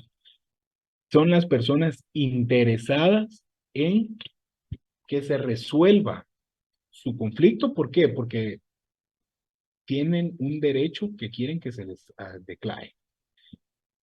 Sin embargo, no toda persona puede ser parte procesal. Debe de cumplir ciertos requisitos y formalidades. El artículo 44 establece quiénes tienen capacidad legal para ser partes procesales. Primero, los civilmente capaces, artículo 8 del Código Civil, es decir, todos aquellos que han cumplido su mayoría de edad. ¿Por qué? Porque los civilmente incapaces actúan a través de sus representantes legales. A ver, una pregunta para el examen el próximo fin de semana. ¿Quiénes son los representantes legales de los menores de edad? Los Muy padres. bien. Los padres. Muy bien, porque ¿qué figura es la que actúan ellos? ¿Con qué? Tutelar. Tutor. La patria potestad. Patria potestad. Porque los padres van a ejercer la patria potestad. El tutor es una persona ajena al padre que no puede ejercer la patria potestad, sino que ejerce la tutela.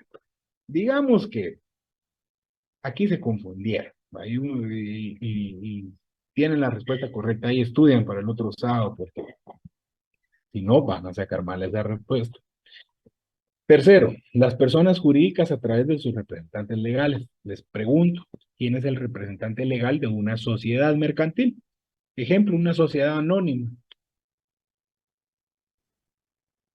El presidente de la misma. Fíjese que no, una sociedad anónima está conformada por 3 órganos. Está el órgano supremo, que es la asamblea, conformada por la totalidad de los socios. El órgano de administración, conformada por el administrador único o consejo de administración. Ellos van a ser los representantes legales. O bien un gerente, si es que así se estipuló en la escritura constitutiva.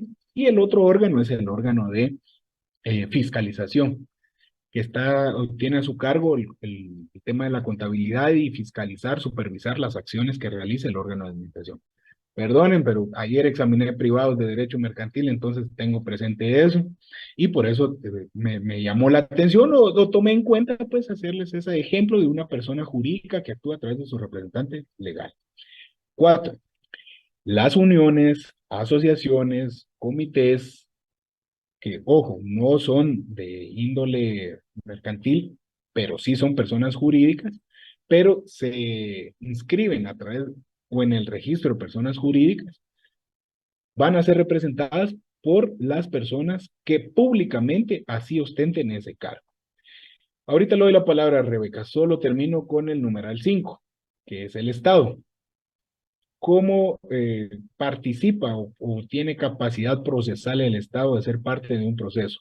¿Será el presidente de la República? No, es a través del Procurador General de la Nación, que ostenta la representación legal del Estado. Sí lo establece el artículo 252 de la Constitución Política de la República de Guatemala y el decreto número 512, que posteriormente fue reformado por el decreto 24-97. Ahora sí, Rebeca. ¿Escuchamos? Disculpe, ¿podría repetir quién tiene la representación legal en las empresas? Es que tengo la señal inestable, disculpe, no puedo escuchar. Muy bien, pero ojo, no es empresa, es una sociedad, porque una empresa puede ser de un particular o de una persona jurídica. Solo una manera ahí de aclaración. Entonces, la representación legal de una sociedad anónima la tiene el representante, se llama administrador único o presidente del consejo de administración, o bien el gerente, si la escritura así lo estipula. 3 personas pueden ejercer la representación legal de una sociedad. Que ojo, eso es por hablar de una persona jurídica. Hay muchas personas jurídicas, pero ese es un ejemplo, nada más. Bueno, y por último, pero no menos importante, y aquí es donde entramos nosotros, son los abogados o la asistencia técnica, artículo 50 del Código Procesal Civil y Mercantil.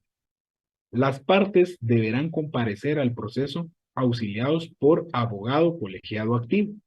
no será necesario el auxilio del abogado en los asuntos de ínfima cuantía.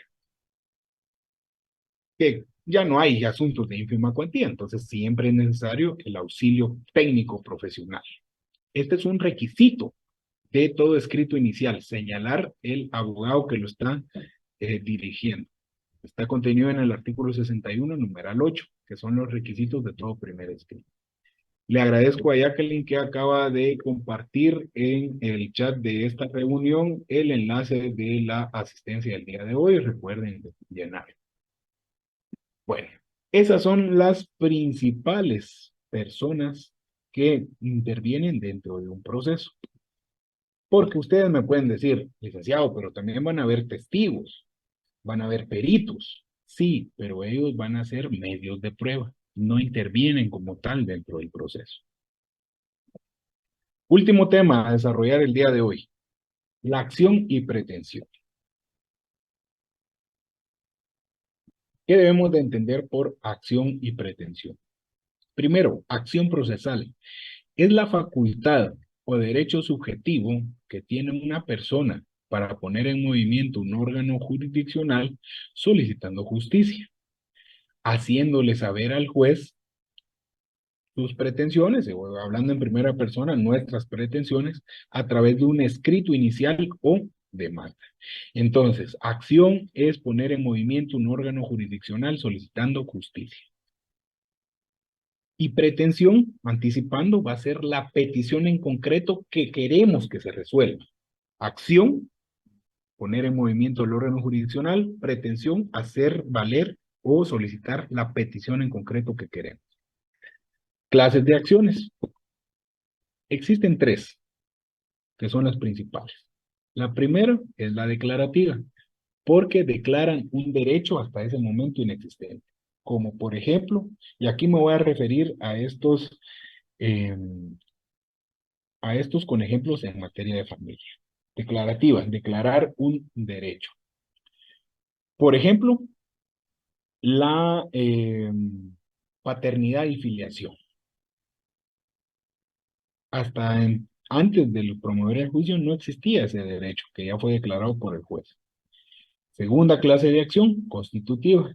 Constituir una situación nueva o distinta a la anterior. Por ejemplo, el divorcio, que trae aparejado la disolución del vínculo matrimonial. Entonces, constituyó una situación distinta al matrimonio. Y por último, condena, acciones de condena. Conllevan el cumplimiento de una obligación. Esta obligación puede ser de dar, hacer o no hacer.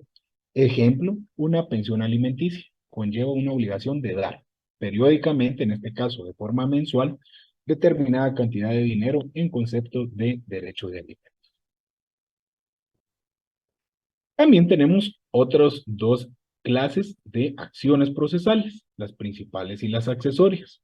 Una acción principal se discute en un proceso principal, como por ejemplo un juicio de conocimiento, de ejecución, o un especial o de jurisdicción voluntaria. Y una accesoria se discute en un proceso accesorio dentro de un proceso principal, por ejemplo los incidentes. Dentro de un juicio de conocimiento, ejemplo, un juicio ordinario, tenemos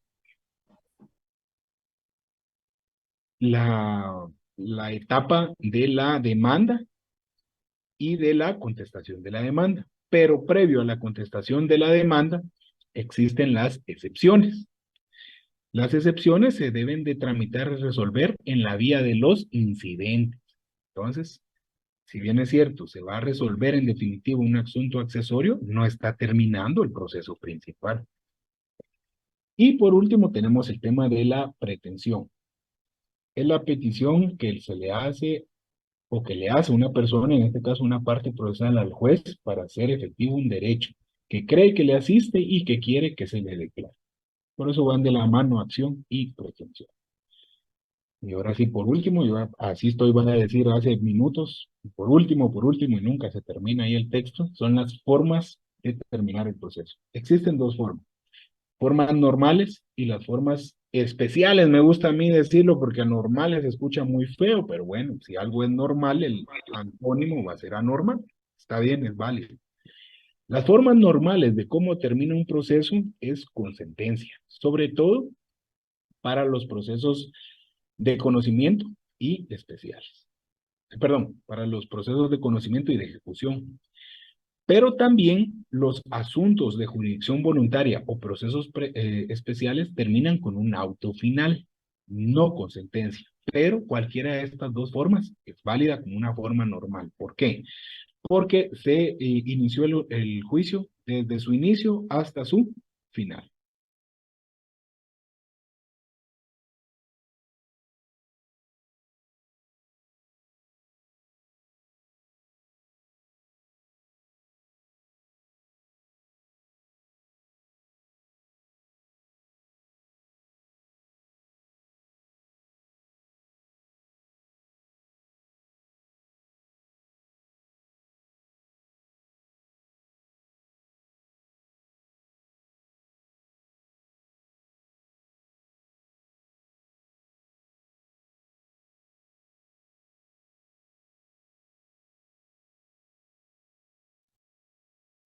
No se escucha.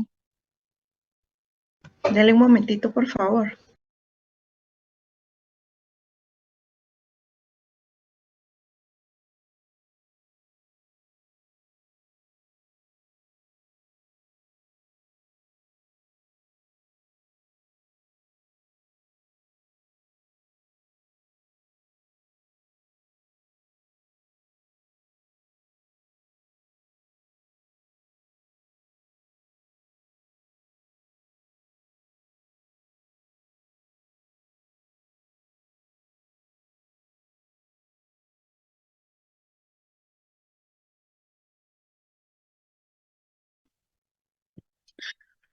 Perdonen, compañeros, tuve un inconveniente aquí con un corte de energía eléctrica y por consiguiente con la señal de internet, pero ya me volví a conectar desde mi teléfono.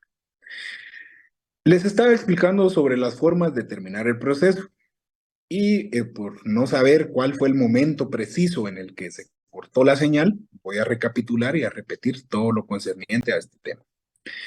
Les decía entonces que hay dos formas de terminar el proceso. La forma normal, que es concluirlo hasta el final, por consiguiente va a ser a través de una sentencia todos los procesos de conocimiento y de ejecución, y por un auto final todos los procesos especiales o de jurisdicción voluntaria. Pero la otra es a través de una forma normal o especial, es decir, toda aquella circunstancia distinta a la sentencia y que se dé antes de la etapa de sentencia que nos dé con lugar terminar el proceso. Existen 6 formas. La primera de ellas es la conciliación, regulada en el artículo 97 y 203. Establece que si las partes llegan a un avenimiento o a un acuerdo mutuo, dará con lugar terminar anticipadamente el juicio. El segundo de ellos es el allanamiento o aceptación de la demanda. El allanamiento es una actitud procesal positiva que tiene el demandado frente a la demanda, en la cual va a aceptar todos los hechos que el actor le está pidiendo. Entonces, si está aceptando los hechos, ya no hay controversia, ya no hay litigio. Da como consecuencia que termine el proceso. El tercero es el auto que declara con lugar las excepciones de caducidad, prescripción, cosa juzgada y transacción. Esto lo vamos a ver en su momento, pero son excepciones mixtas, porque si bien es cierto, se interponen como excepciones previas, tienen el objetivo de ser excepciones perentorias, porque atacan el fondo del proceso. Entonces, si se dan cuenta, acá ni siquiera se ha abierto a prueba el proceso, pero si se declara con lugar estas excepciones, el proceso finaliza. Cuarta de ellas es la confesión judicial. La confesión judicial es el medio de prueba de declaración de parte. Y en este medio de prueba, el demandado dice sí a todo, acepta todas y cada una de las preguntas que le está haciendo el actor. Entonces, si está aceptando los hechos controvertidos, ya no hay necesidad de continuar el juicio. El efecto inmediato de la confesión judicial, entonces, es dictar sentencia y que se termine el proceso. El número quinto, que está en el artículo 581, es el desistimiento. ¿Qué es el desistimiento? El desistimiento es la voluntad o el derecho del, actor de no tener el deseo de continuar con el juicio. Entonces, si generalmente el desistimiento acontece de un acuerdo previo con el demandado. Entonces, si se han puesto de acuerdo o sin que exista acuerdo, pero ya no es de su deseo o de su interés seguir con el juicio, presenta un memorial con firma legalizada en la cual desiste del mismo y por lo tanto termina el proceso. Y el último de ellos es la caducidad de instancia, artículo 588. Caducidad de instancia es cuando el actor sin causa justificada deja de accionar el proceso. Recuerden los principios que estudiamos el día de hoy. Principio dispositivo, de impulso procesal. Entonces el proceso corresponde a las partes, no al juez, no es de oficio. Entonces, si el actor muestra poco interés o nulo interés en continuar con el juicio y no acciona, en primera instancia es por el plazo de 6 meses y en segunda instancia por el plazo de... Perdón, creo que estoy confundido. Voy a revisar. Artículo 588. No sé si es, no me recuerdo si es un año o 6 meses.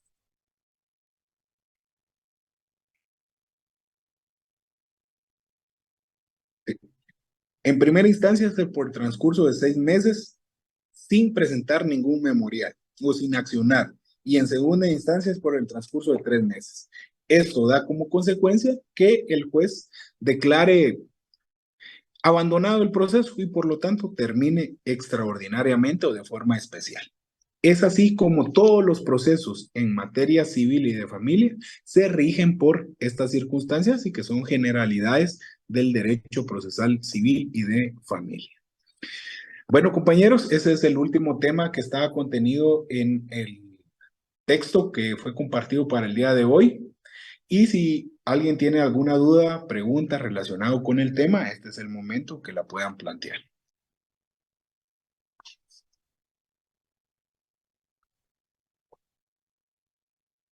Lick, tenía la duda cuál era la diferencia entre el allanamiento y la confesión. El allanamiento es una actitud del demandado que se realiza al inicio, al momento en que se le notifica dentro del emplazamiento, se llama, es decir, cuando es un momento de contestar la demanda. En lugar de contestar la demanda y oponerse, la acepta. Mientras que la confesión judicial ya se da dentro de la etapa de prueba. Ya pasó la fase de contestar la demanda. Y si la contestó, puede ser que de forma negativa o interpuso excepciones, etcétera. Lo vamos a ver más adelante. Pero ya dentro de la etapa de prueba, con el medio de prueba de declaración de parte, acepta los hechos o no se presenta a la audiencia. Entonces, la negativa de no presentarse a prestar declaración de parte se va a tener por confeso, es decir, se le va a tener por cierto todo lo que el actor dijo. Esa es la diferencia entre ambas. Gracias. La similitud, de nada, la similitud es que ambas dan como consecuencia que termine el proceso. Bueno, no sé si tenemos alguna otra pregunta relacionada a la clase de hoy, compañeros. Licenciado, solo, perdón, perentorios es igual que prorrogables. No, de hecho es lo contrario. Perentorio, el sinónimo de perentorio es improrrogables. Perentorio significa que va a terminar, que si le dan 10 días es contado. Eso significa. Prorrogable sería, le da 10 días, pero puede prorrogarse si usted me lo pide. Pero los plazos en materia civil y de familia son perentorios, es decir, son iguales para ambas partes y tienen un inicio y un fin, e improrrogables. Eso significa que no se pueden prorrogar. Gracias, licenciado. Licenciado, Muy bien. disculpe, ¿usted me podría ampliar la caducidad nuevamente, por favor, en un ejemplo? Muy bien. Vámonos al artículo 588. El artículo 588, si se dan cuenta, está dentro del libro quinto, que dice alternativas comunes para todos los procesos. En el título 5 establece el título, modos excepcionales de terminación del proceso. Uno de ellos es el desistimiento, lo que ya expliqué, ¿verdad? Es ya no tener interés de continuar con el proceso, pero ese interés se manifiesta de forma expresa, es decir, se hace de conocimiento de las partes y del juez a través de un memorial. La caducidad es la falta de interés del proceso, pero tácito. Aquí, en esta otra modalidad, en la caducidad de instancia, si bien es cierto, no existe interés ni voluntad de continuar con el proceso, pero acá no se presenta ningún memorial, sino al contrario, es por la falta de accionar el proceso y por haber transcurrido 6 meses sin ningún movimiento en primera instancia y 3 meses en segunda instancia, en que el juez se ve limitado a decir, bueno, en virtud de la falta de interés del actor, doy por terminado el proceso. A eso se refiere la caducidad de instancia. Gracias, licenciado. Muy bien, que es de forma tácita o pasiva, es no hacer nada, mientras que el desistimiento sí es de forma activa o expresa. Esa sería la diferencia entre ambos. Muchas gracias.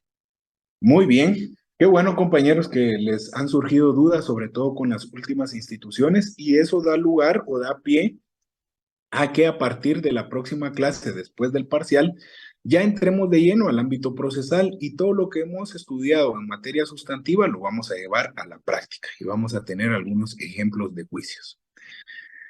Bueno, compañeros, entonces esto es todo por el día de hoy. No está de más recordarles que el próximo sábado no hay clases virtuales. ¿Por qué? Porque el horario de la clase de 8 a 13 horas va a estar habilitado el formulario para el segundo examen parcial. Se los voy a compartir en Classroom.